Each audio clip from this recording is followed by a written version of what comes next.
Good morning, this is Manny with Classic Auto Repair. Today I am looking at a 71 Chevy C10, doing a inspection on it. Have completed the topside inspection, and I'm just going to go over my notes here. You guys can follow along, and then we're going to get some diagnostic approval so that I can check these systems for faults, find out what kind of parts we need and labor. But to get started, I'm just going to kind of go through a initial mechanical safety test and report back on the first road test and the results of that. All right, just kind of going through the inspection. I did the electrical system, headlights okay, high-low beams, brake lights are fine, park lights good. License plate light is fault.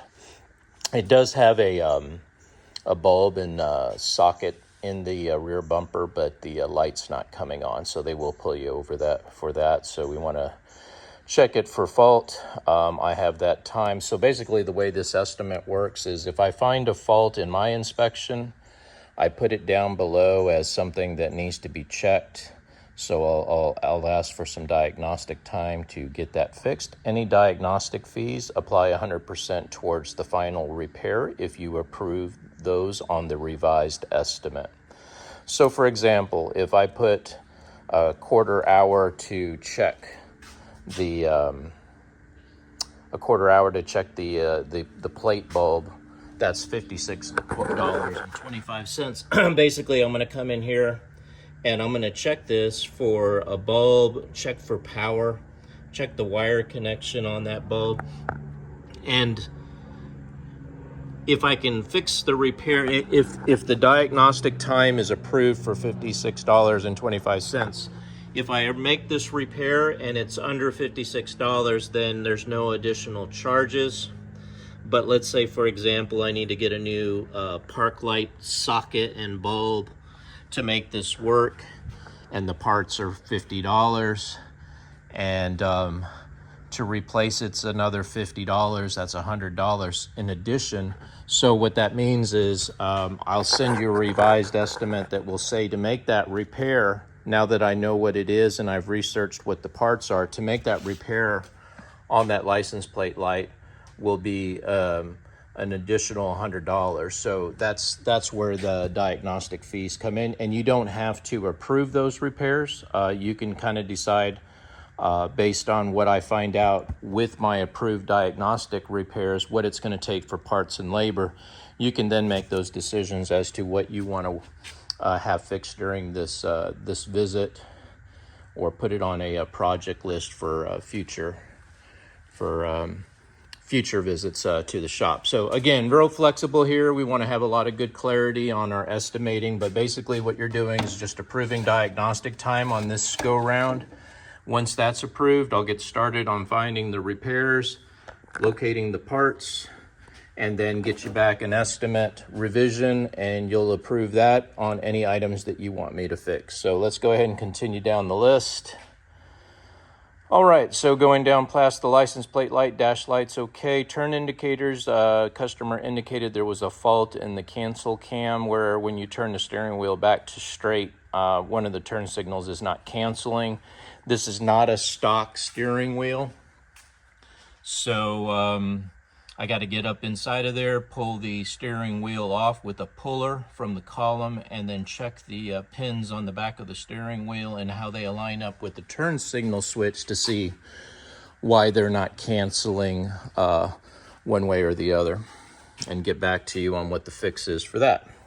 So you'll see some diagnostic time to make that that determination. Okay, so coming down, wipers are okay, horn is okay, seat belts, tire wear, tire pressure, belts, hoses, brake fluid. Pulled the cap off your master cylinder, check fluid. It's clean and in good condition. I didn't see any contamination in there.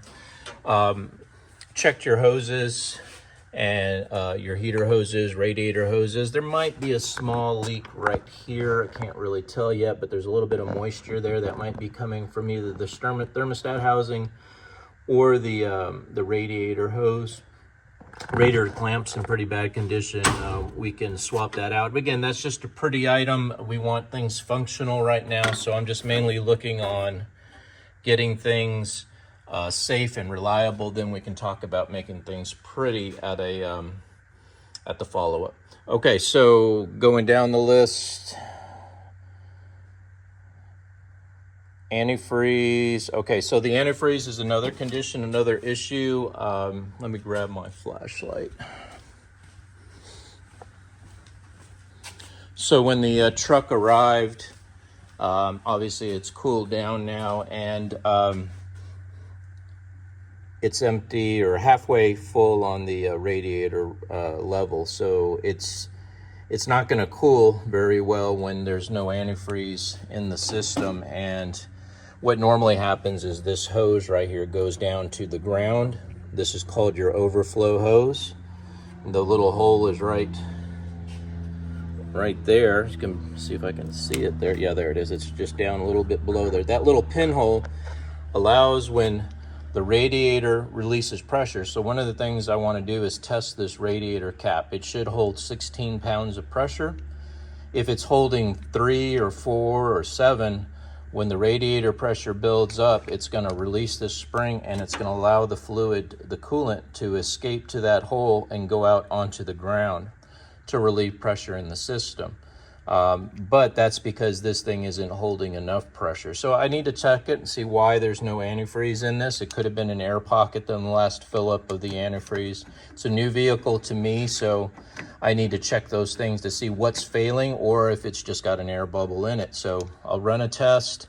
I'll put the antifreeze back in it, do some more road testing, and see if we develop any leaks. But one of my recommendations here will be to install that. Instead of letting this dump out on the ground and losing your antifreeze forever, we put this tube to an overflow bottle, and we put that up here on the inner fender. And that way, when it comes out of here, it'll go into a bottle so that at night when the radiator cools down, the fluid will be recaptured. I got this inner fender off on this truck, but this hose goes to a see if I have one here. It's kind of funny. I actually have one right here. Let's pull this one down. So what I have in this box is normally what I put on cars that don't have an overflow system. Now all new cars have overflow bottles, because this is a real common issue where you'll have a high pressure situation, and instead of losing all your antifreeze and getting an overheat condition, putting one of these bottles in, and just like I said, you mount it on the inside of the fender. That's going to capture all the overflow of the antifreeze and get it back into the vehicle. So that's what you're missing here. On the other side, you've got your windshield washer right here that we are going to, now we can replace this and put a new fresh one, another bottle that looks like the one I just showed you, and then you can add that, or we can just use this one that you have here. And I will connect my hose. Yeah, I'll connect a new pump to this with hoses. I'll get it routed to the squirter jets for your wiper system. They're right here. They may be plugged up, so I need to check them to see if they're actually functioning, and put some pressure through those hoses, make sure that everything is good. If they're cracked, I'll replace the hoses. And then a lot of times these switches can be bad on your windshield washer. Basically, this turns the knob, and when you push it, it activates the washer. So I'll need to check the switch to see if I get a pulse from the switch that allows me to control the washer pump. And then I tend to put in universal washer pumps for the wiper system mounted by the bottle. And when you push that button, it'll activate the motor and get your windshield washer fluid up on the windshield. So I have that kind of checked out here. I need approval to go ahead and pull all the parts and get you an estimate on what it's going to take to put that in. Because again, I will have to check switches and things like that to get you a number, and that's part of the diagnostics there. So we'll get to that when we get there. Power steering fluid okay, trans fluid okay, PCV valve is okay, air filter good, spark plugs. I pulled the spark plugs out. You'll see a photo. The plugs are in new condition. They look like they got a little fuel on them, but nothing. They're not fouled at all, so you're in good shape on your ignition. Battery's okay. We got a new battery in here. Fuel filters in new condition, so you're looking good there. The brakes are, so far, I need to, when I get it up on the lift, I'll check in more detail, but so far on first inspection, the brake pad wear is okay. However, I don't have good brake pressure during the road test, which we'll talk about while we're on the subject. This is your brake booster. This is your check valve for vacuum systems, and then this is the supply hose that goes to the intake and provides, on this metal line, it goes to your intake, and that's where you get your vacuum. Something is going on. Either the booster is bad and has cracks in the diaphragm, so it's not developing any vacuum pressure to assist with the pedal, so you can just barely push on the brake pedal and the truck will stop. I'm having to put excessive pressure as if it didn't even have a brake booster, so that tells me this part here is faulting. I just need to figure out why, so I need some approval time to do some testing. I need to check this for negative pressure and how high it is and whether it falls off during driving. I need to check the sources to see if there's any vacuum leaks here that would create the condition, or if the engine has a certain compression level camshaft that's not stock, you can have very low vacuum coming from the motor, which is going to create a couple of things. One is an idle condition that's going to be erratic. So you'll never have a smooth running engine if you have a high compression camshaft, if you have a performance motor that has been built for this truck. You'll never get that smooth out because it's aggressively built to create more horsepower, more compression. And unfortunately, when you do those things, you also lessen the amount of vacuum that's available from the motor. So a lot of hot rod guys and all diesel guys have to run an external vacuum motor. And it's just a little motor that mounts on the inner fender, and it starts with the ignition key. What it does is it creates a negative or a vacuum pressure here for the booster to give you that good braking and any other things that need vacuum supply, but primarily it's the brake booster that most people connect it to. That'll restore the 100% vacuum, but again, right now I'm just speculating. I need approval on my diagnostic time to figure out exactly what the culprit is, we know the symptoms. We have poor brake power and poor braking, but now I need to find out what's causing it. So that's again, the explanation on diagnostics, why I have diagnostic time, and then I'll send a revision for approval on any of the repairs that are outside of the approved diagnostic fees that we've already associated here. Okay, so road test number 1 on the 26th, it was a short route, bad brakes, base idle was pretty bad. That's the carburetor, how the engine's idling. It drives and steers okay. Hot start was okay. So again, just starting to make some notes as I'm running the truck around. I'll continue to make other road tests as I make repairs or I'm diagnosing items on the list. I'll get it up on the road and find out what it's doing. Okay, so first one is poor running conditions. So what we're going to want to do here is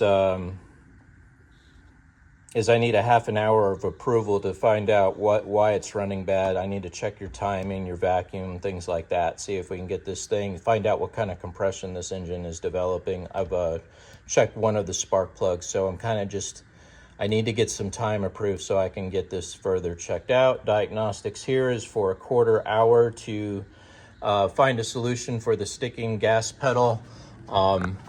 This with these cables, spark plugs right on top of this is not good. This is going to create a rubbing on your rod, which will cause sticking. So I would like to see these under the throttle and pulled away from moving parts.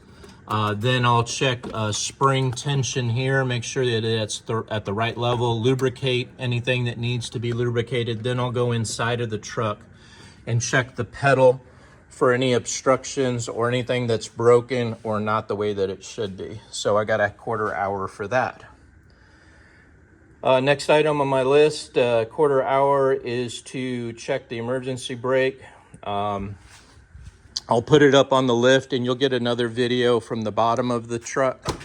At that time, I can check what this thing here is doing, which is your emergency brake. I feel some tension, but I don't know if anything is actually working. The cables, when they're not used for a period of time, they'll get rusted inside of the housings. So you won't get any movement. Even though the pedal feels tight, it's actually not making any movement back there. So I need to get some time approved to see the condition and the faults in your emergency brake system. So I've listed a 1/4 hour there. I have a 1/4 hour for the fan casing. It says that it's loose and vibrates, so I'll need to get that checked out and see what's going on there. Driver's side front bracket is off, so we're talking about one of these brackets up underneath here that we need to get checked out, find out what's going on. Not a big deal, but I need to get up underneath there and see what's missing, what needs to be replaced. So give me some time for that so I can get you some parts and see what the stock status is on some of these items. Sometimes it takes a couple of weeks to get some parts in, sometimes longer.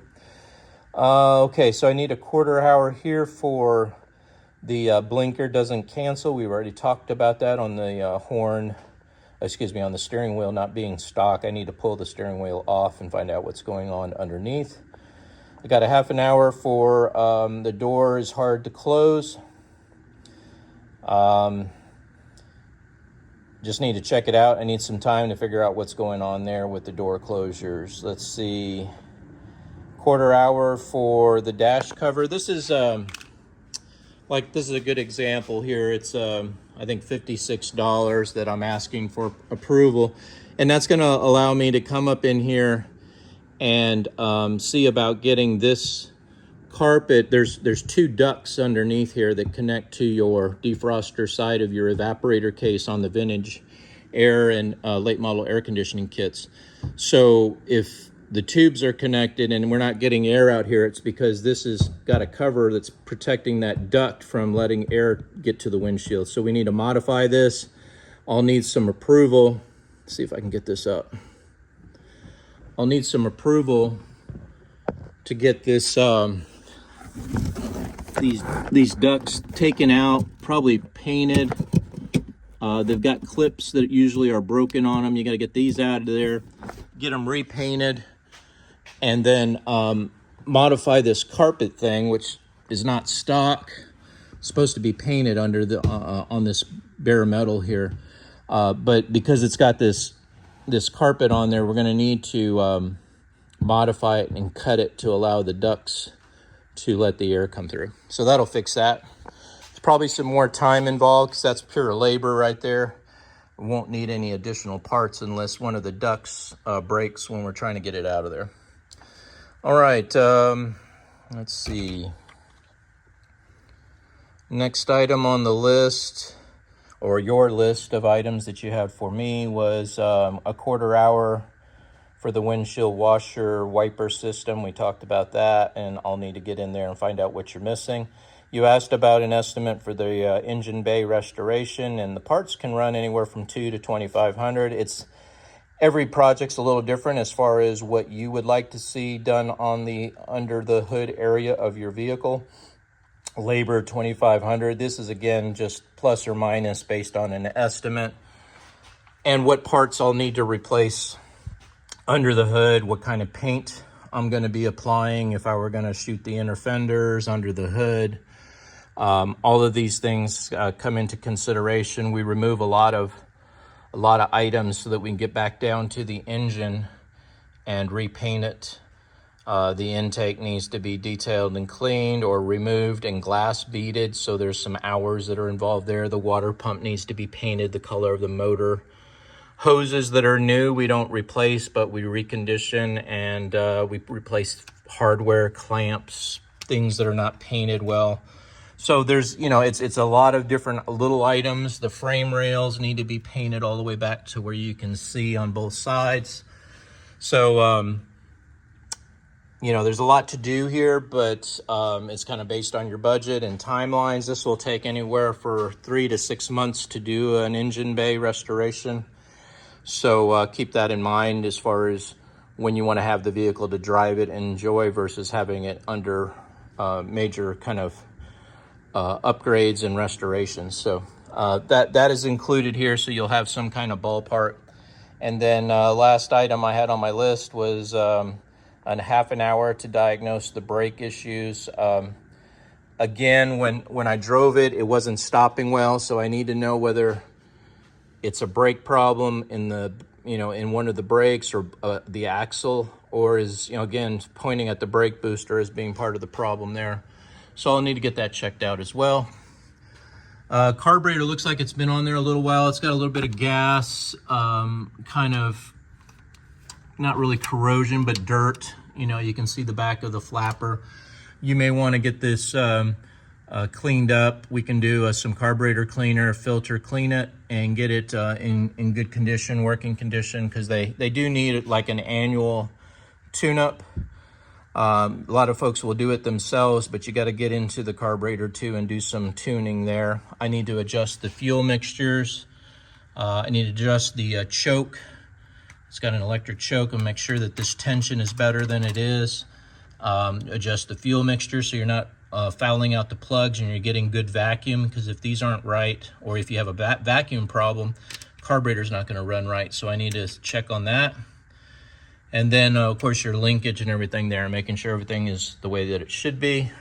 Need to check your ports. You've got some things connected here that should not be connected this way. This cannot be connected to this port.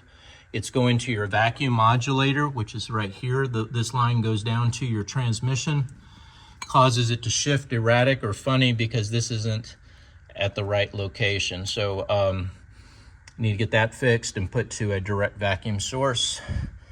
But like I said, those are the things I catch because I do the same carburetors, the same small block Chevy motors every day. So I see patterns and I see problem areas that I can focus on and help you get where you need it to be. So yeah, at first glance, first topside inspection, that's what I have. I'm gonna get this back to you, get some approval on some time so I can move forward, get a deposit. Then I can start working on the truck and get those expenses, the actual cost for the repairs listed so you can get an idea on what it's gonna take to get the truck fixed for those things. And then you just need to know what you want me to tackle on this visit. So this is Manny with Classic Auto Repair. Hope you enjoyed watching, and I will be in touch soon. Bye.